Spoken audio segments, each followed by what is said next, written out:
This is Emmy Award-winning TV5 News Scene with Chuck Moore and Jim Axel.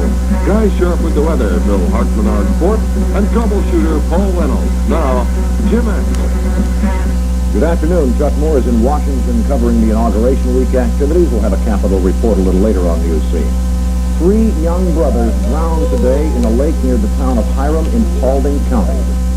Slight shift in the weather early this morning kept it out of our area. We only had to go 30 miles south of town to see snow on the ground. Griffin had more than 2 inches of snow. The storm itself stretches into the Gulf of Mexico and parts of northern Florida. News Scene's Guy Sharpe was out there on the scene most of the day. Didn't get too cold, I hope, Guy. You're wrong. How you doing now? Awful cold. I don't care what the rule is. No more will I do blazer reporting. 15-degree temperature.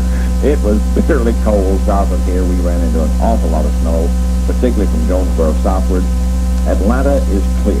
It's getting clearer, but it's going to be bitter cold tonight, down to around 5 or 6 degrees, and no warmer than 20 to 22 tomorrow. I'll have the full story on that a little bit later.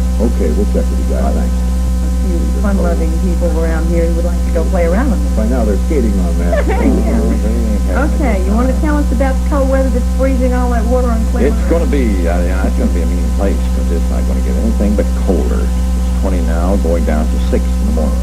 585 south, and if you recognize that, well, you should. You see it just about every day. That's the South Expressway. That's Atlanta, where the snow ain't. Now, the next shot you see is going the other way, away from Atlanta. That's Talmadge Lake. About 2 inches thick of ice or more. There's Dum-Dum out there. He's not satisfied to have one arm broken. He's got to get the other one.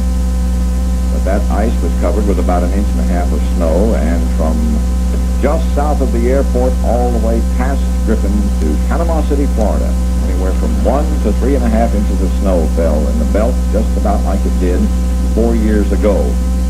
Roads were hazardous. They're still hazardous, and that's the main story as far as Central and South Georgia is concerned. All of that stuff that's down there is not going to melt. It's going to freeze.